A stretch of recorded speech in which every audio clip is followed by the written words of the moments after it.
Brad, Yes, something you need to do right now. there is. Yes. Should I start the show or should I welcome the guest? Both? All right. Welcome to Constantly Calibrating, everybody. My name is Brad. I'm here to host you this week. As always, we have Josh with us. And with us also is a guest this week. Oh, am I doing the intro? Matthew Austin. How are you doing, Matthew? I'm doing great. Thanks for having me on. Glad to have you on. So Matthew is here to talk about their game, his game, The King's Guild, which is finishing up its Kickstarter. I believe there's, about 60-ish hours left on it? Yeah, it's just a couple days left, so we're in the final stretch. You're kind of in the final stretch, though, so for the people watching live, you can actually get in and check out the Kickstarter. For people watching the show later, why'd you miss out on this? Seriously, but we'll have links for stuff, and you can go check out the game and stuff like that if you happen to catch this later on, of course. No, I wanted to toss to you because you guys have actually met because y'all got together at which we haven't met. No, yeah, I thought he was one of somebody that you met at one of the conventions. No, I'm sorry. Matthew was introduced to me by our friend Kevin Wallace, yeah. who formerly of StackUp.org. Who organized the interview I did at he organized the interview I did at PAX West for Anxiety Gaming. All right, so, that's how we got there. I'm sorry, I assumed that all of our upcoming guests are people that you met from the conventions. All right, cool. So they just found me on the street. Yeah, just found them on the street. I was like, "Hey, you look like a game that's designer. That's where I came from too. You want to come talk?" Well, I met you on the streets of of Orgrimmar, so that was Silvermoon. Give me more credit. It was Silvermoon. You're right. All right. A long time ago. So, yeah, we're showing our history here. So, speaking of history, this the King's Guild is a tabletop board game. Yes. So, what history with gaming do you have? Where did this idea come from? What are your roots that brought you to the point of making this game? So I've always grown up as a gamer. I played a lot more video games when I was younger. But I always loved board games growing up, Yahtzee, Monopoly, Sorry, all that stuff. So you don't feel sorry about anything. You could enjoy whatever game you wanted. Sorry. That was so... I'm leaving now. That was it. Josh, you're causing trouble. But I got into designing board games actually because a friend of mine, Joey Vigor, he actually showed me, this was in 2013, he showed me this sort of prototype for a board game that he had been working on. And I thought it was amazing, and I thought it was totally different than any game I'd ever played. So I wanted to start helping him work on that, and we actually took that game to Kickstarter in 2014, a game called Chaosmos, which is kind of this epic sci-fi adventure game. So we Kickstarted that in 2014, raised a lot of money on that, produced that, came out in 2015. And so that sort of got the idea of game design in my head, and I knew I wanted to make my own game. I started working on the King's Guild about 18 months ago. So it was early 2016 that I started working on it. The basic idea actually was inspired by a video game, this mobile game called Puzzle Forge. I don't know if you guys have heard of it, but it's a pretty simple. The mechanics are not really the same as my board game, but the concept in this game, Puzzle Forge, was that these heroes came into town and you crafted weapons for them and sent them off on their adventures and got paid. And I thought that was a cool concept. I'd always loved fantasy games, Zelda, Final Fantasy, all that type of stuff, World of Warcraft. And I thought, what a cool idea to reverse the role, where instead of playing the hero, you're playing the shopkeeper, or in my game, the guild master, and you're actually trying to recruit the heroes and craft the items that they need to go out on their quests and, defeat the evil monsters and other things like that. Okay. That's always been a favorite kind of style of gaming to me. I've noticed as I've gotten older, I've definitely leaned for at least for the video game side of things, I've leaned very heavily into the shopkeeper side of thing, the side we don't usually see, games like Recettear, and then there was a game that I checked out just last 2 weekends ago at PAX West, Moonlighter, where your Recettear is you send that idea where you send people off. Moonlighter is you are actually going off adventuring to build stuff and actually run your shop. So I've always liked that. So when I saw you guys were doing this tabletop version of it, it seemed really neat and really unique. Also, doubling back a little bit, I love that I didn't realize you were a Kickstarter veteran of things. Like I've heard about your previous game, but I know, but I didn't know that kind of thing. So that's cool. So then what's players' goals in the King's Guild, building off of that? Yeah, so the story behind the King's Guild is that each of the players is one of the guild leaders in the city of Grey Castle, and this is a city that's ruled by a guild, the King's Guild. Every time that the king dies, there's actually a competition between all the guilds in the city to determine who will become the new King's Guild and get to rule the city. And so the game of the King's Guild begins with the current king has fallen ill. And so as all the different guild leaders of the city, you realize this is now your opportunity to start proving your worth so that you could be crowned the new King's Guild when the king eventually dies. And so that's kind of your player motivation in the game. Okay. And then so how do you then accomplish that? So what you're doing is you're gathering resources in town. So you get different things like cloth, leather, metal, wood. You can also get gems and magic, and then you're using those resources to craft items for heroes. These heroes basically each have a quest that they want to go on. So a warrior might need like a spear to go fight a dragon lord. You would gather wood and then use that wood to craft the spear. You send the hero off on their quest. They complete the quest and they come back and join your guild and bring back treasure from their quest. So you're sort of recruiting these heroes to your guild by crafting items for them, and then you're gaining treasures and using those to upgrade your guild. So you'll hire different specialists that will increase your abilities. You'll build new rooms onto your guild. So you might get a library, which allows you to gather scrolls, which are worth prestige.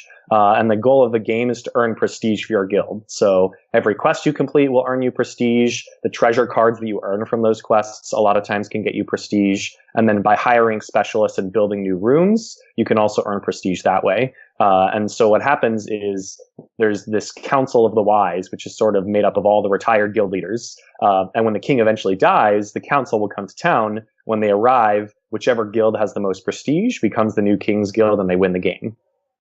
Okay. And I assume players are screwing each other over throughout the whole time as well in their efforts to grow. It's not just a cooperative thing where, I guess you'll get up there. So how does that very work? Competitive. So the way it works is there's only a certain number of heroes in town at any one time. And so let's say the hero, the warrior wants a spear. Well, you might want to craft that spear for the warrior, and I might want to craft the spear for the warrior. So it's sort of a race of who can gather the resources first and finish that item to get that quest. And there's a reason why you'd want different quests. So one of the things you can do is you can build these master rooms that give you prestige. Say like the Hall of Warriors will give you prestige for every warrior in your guild.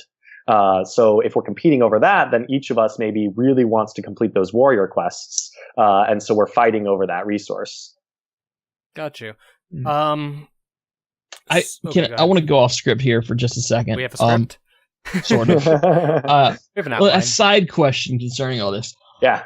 Based on the way you're describing it, I see a lot of room for further game development down the line. Is that something you considered when making it, or is that something you would consider afterwards, like, say, expansions with different heroes and different quests? Because it seems like there's plenty of room to do that, like right off the bat, and I know nothing.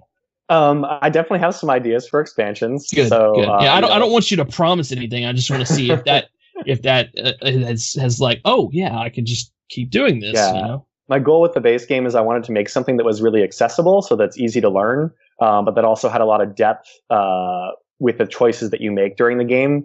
So I think I succeeded in that. And there's definitely a lot of cool, interesting ideas I think that I could add to the game. So if the game does well, then I would love to do expansions and add on to it too. Well, I'm already like more intrigued with your explanation, like right off the bat. To be honest, I am a hard sell on a board game. Card games a little better, but I'm traditionally, controller, mouse and keyboard, whatever. It's a video game. That's me. Partially, it's because I find difficulty in all the setup, the complication of pieces and moving parts and stuff. To me, it makes more sense to put it in code and just give you full access to it.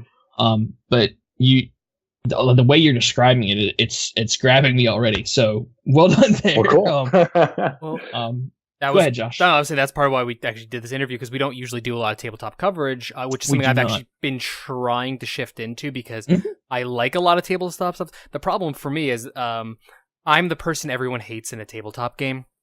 I'm the guy who has the rule book and is reading detailed stuff and has to familiarize themselves for hours before the game actually starts and make sure I understand every minute detail, while my wife is over being like, you motherfucker, will you just start playing the game and learn as you go? So I'm the reason why people like Brad hate tabletop games, typically.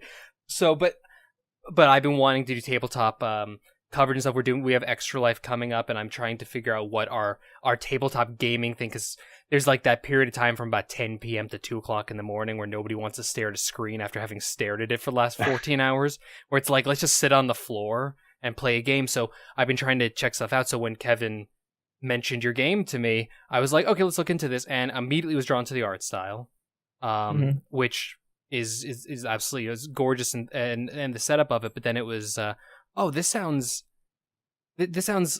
complicated but not difficult. Like, yeah, I feel like it's not something I could sink into and play and dick around with and have fun, and then learn as I, and then learn the real intricacies of it, which I like that in a tabletop experience. Yeah, that's what I was going for. I'm a big Magic the Gathering fan, so I always read Mark Rosewater's articles. He talks about emergent complexity, which is basically that complexity is good as long as it's hidden from the player. So if the player doesn't have to deal with the complexity to learn how to play the game, but that the complexity emerges as a result of interactions in the game, that's kind of a good element of design, because then players who are novices, they don't have to figure it out. They don't have to deal with it, but expert players can then enjoy the game on like these deeper levels. So that's what I was trying to do with this game, is create, this level of complexity and depth, with how you interact with the other players and how you interact with the game. That's one of my favorite Blizzard tenets: easy to learn, hard to master. I mean, yeah, I think it applies here. So, I mean, I think that's usually the best thing. Any kind of game that has any degree of strategy to it, the goal, I feel, for game development should be to get everyone into it and get them hooked. At that early stage, and be like, look, this game is totally easy and you're going to enjoy it. And then for the people who really seek out these kind of games, be like, oh, but if I do this, they don't know. I bet the designers didn't even think that I could do this. Those kind of moments. Yeah. So let's talk more about the Kickstarter. You guys completely smashed your goal.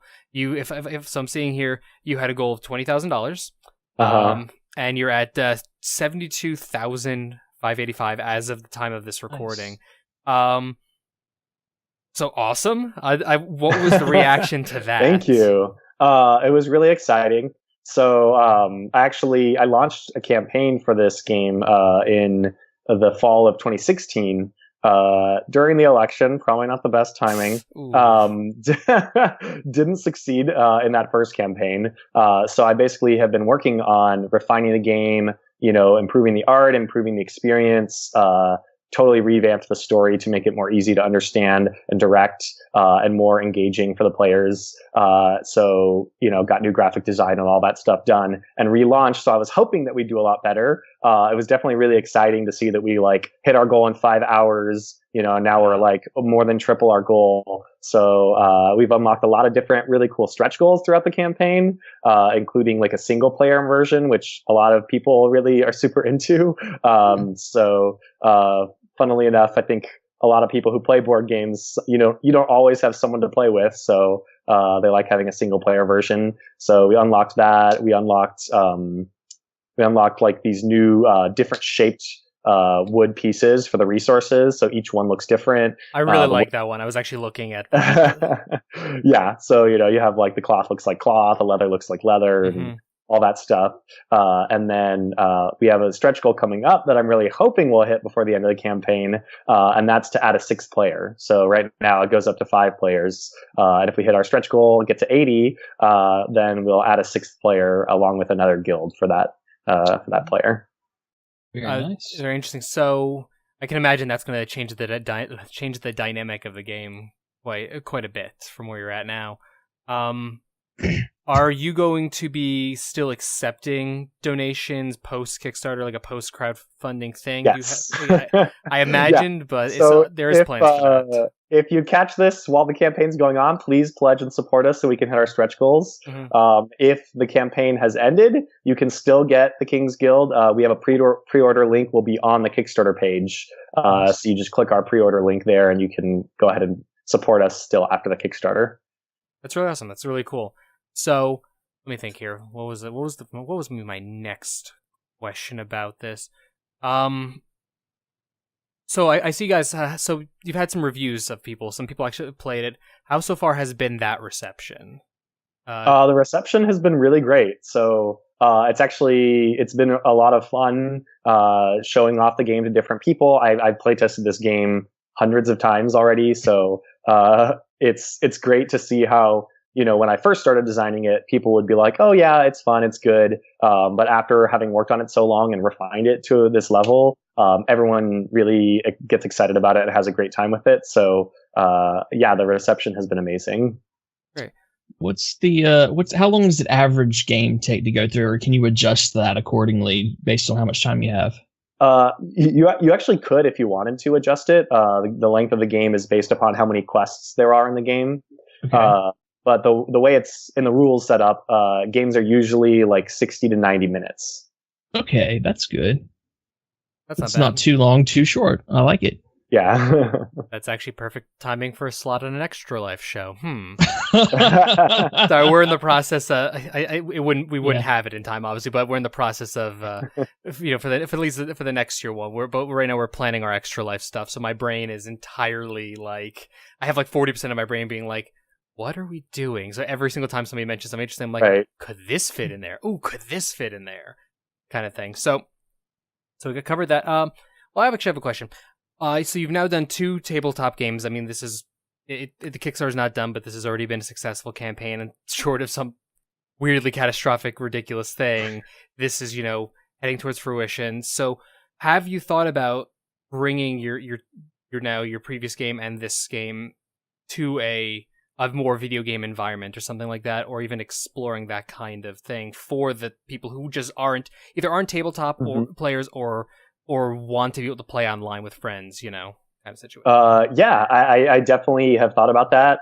There's actually a couple different platforms. There's Tabletopia and there's the Tabletop Gaming Simulator.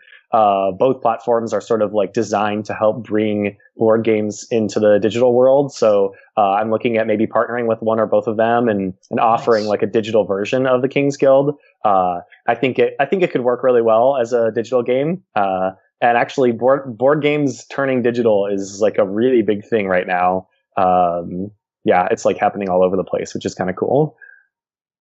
No, I think so as well. I mean, we're kind of, because we're hitting that age. I mean, it's kind of weird. Tabletop gaming sort of has been in that regard a little bit behind. Tabletop gaming, board games have always been kind of part of that. You have to have your friends over sort of situation. While video games sadly dropped a lot of their local co-op stuff over the years in favor of online. Board games were about always that local aspect.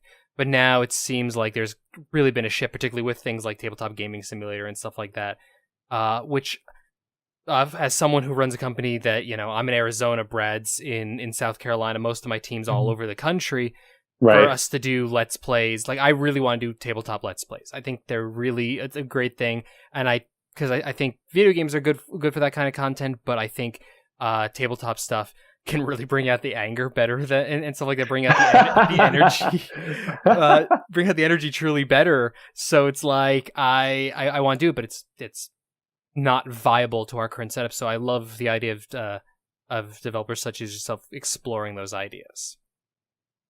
Let's see here. So what do you consider? What was the most difficult aspect of putting together a game like this, would you say? Well, it's not done because I still have to do production. Well, okay. The design and planning elements of it. It's hard to say what any particular element is. I think something that's challenging for me is just making sure that everything is balanced. So coming up with the design, it's kind of funny with design because when you're in the conceptual stage, everything is perfect. It's just like, oh my God, this is such a cool idea. We could have this, we could have that, all these different ideas for cool things to do. And then you get to the point where you have to actually put together the mechanics.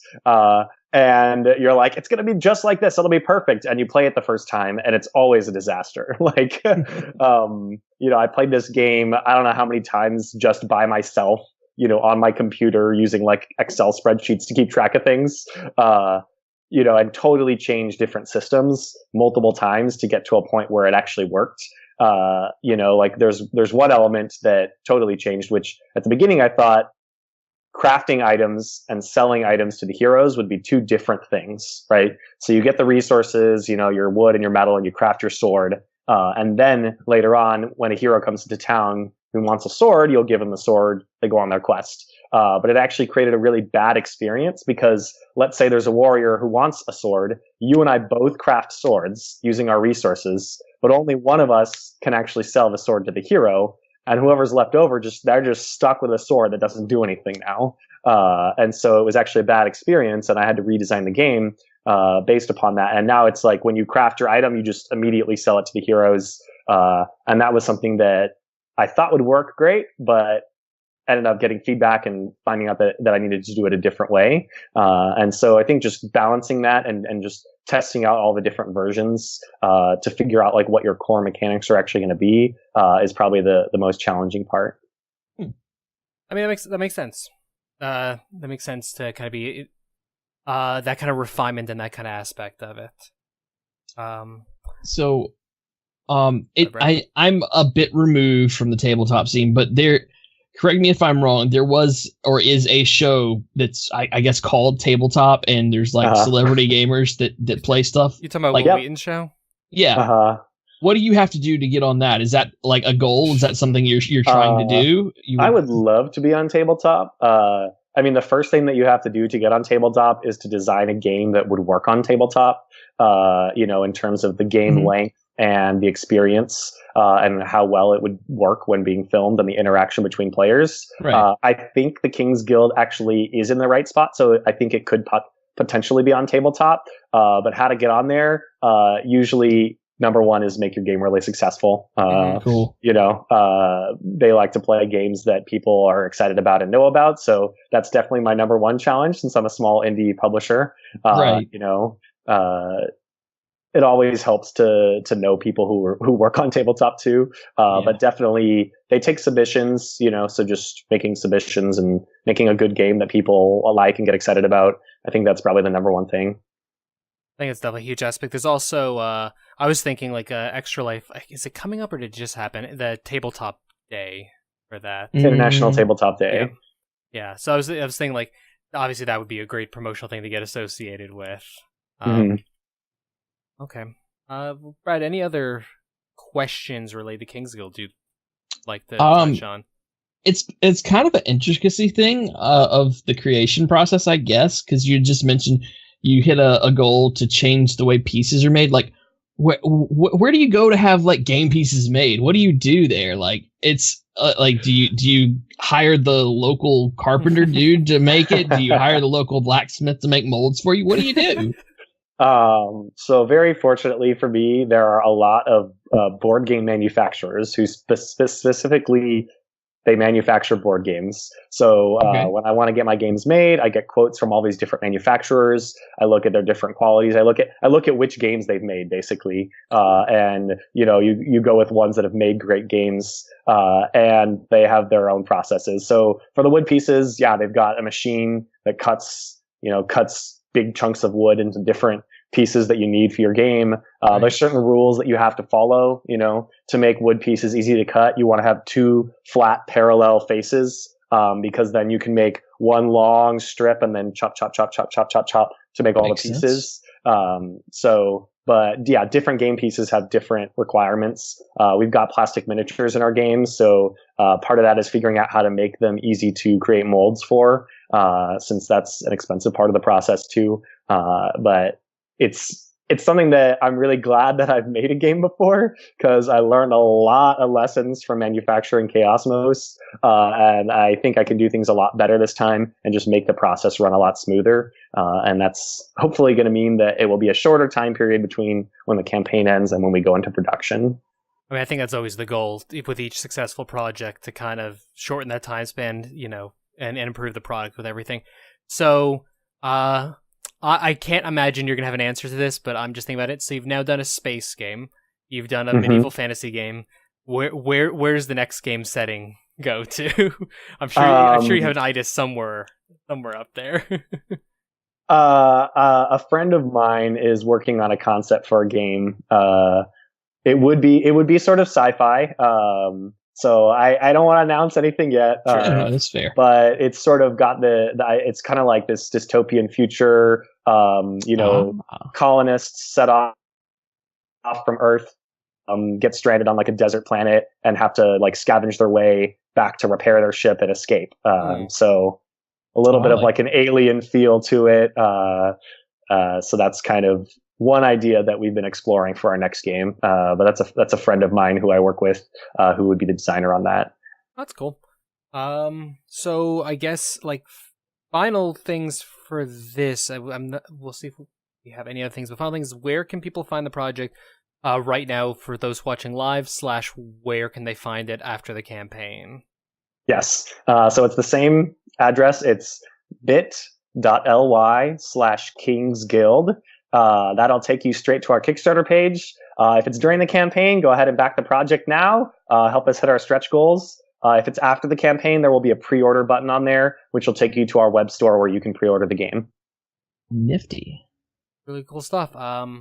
And well, thank you so much for chatting with us about the game. I really look forward to seeing once you guys get into production and it kind of hits the market, because it's a concept I really like. I touched on this at the top of the show, but I love the idea of this whole merchant aspect versus just being the hero. It's nice to be a townsperson almost, even though you're ahead of a guild, so it's a little bit higher than a townsperson. Right. But still, that quasi everyman aspect. Right. Thank you, Matthew. Cool. Well, yeah. Thank you so much for having me on. Oh, absolutely. It's an absolute pleasure. So we will touch base with you after. I think, Brad, do we want to cut the show here? Or do we want to say bye to Matthew? What do we want to do? If you want to vamp for a little bit, that's fine. Or if you got stuff to do, we can go. I think an early end. I think we could do an early end and do a sign off. Right. Which that actually forgot to do at the top of the show. Hi everyone. We're sponsored by the Web Around. Forgot to mention at the top of the show, this podcast, as always, is sponsored by the Web Around, your source for affordable green screen. I really need to find out what the actual copy for this is, or write my own. Anyways, affordable green screen right here, goes in the back of your chair. You can even wrap around your person and wander around. I've done it. It's actually weirdly interesting, especially if you get a nice gust of wind. But it's amazing. I actually love this. I'm making jokes right now, but it's really awesome. Go to thewebaround.com/store, offer code CONCALPOD, save yourself 10% off your order. With that, Brad, if you want to do the outro stuff.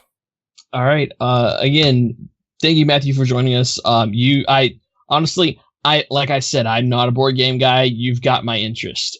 So that's, I'm nobody, but that's the biggest praise I can give you. Thank you. Yes. So thank you again for joining us and telling us about King's Guild. Guys, thank you all for joining us this week, be it the live recorded podcast. We're here every Monday evening at 6 Pacific or 9 Eastern. Wow, you did it in that order for once. I'm not used to you doing it that way. The word Eastern did, I don't know why. It flipped in my head. It normally doesn't, but it did. So, yeah, we're here at twitch.tv/Constant Calibrating. You can find us on Facebook, Constant Calibrating. Of course, all of our content can be accessed through constantcalibrating.com. We are on Twitter at ConCalPod. I am on Twitter as well at OGZenos. Josh is at Bear Punch. And please remember to like, subscribe, follow, and most importantly, give us reviews. I think we actually got one this week. I'll have to check with Ryan because I think he mentioned it earlier, but in team chat. But yeah, constantcalibrating.com/CC iTunes. Leave us reviews. It seriously helps. Yes. Thank you so much. And honestly, I think that's all I've got for this week. So until next time, we bid you guys good sign off.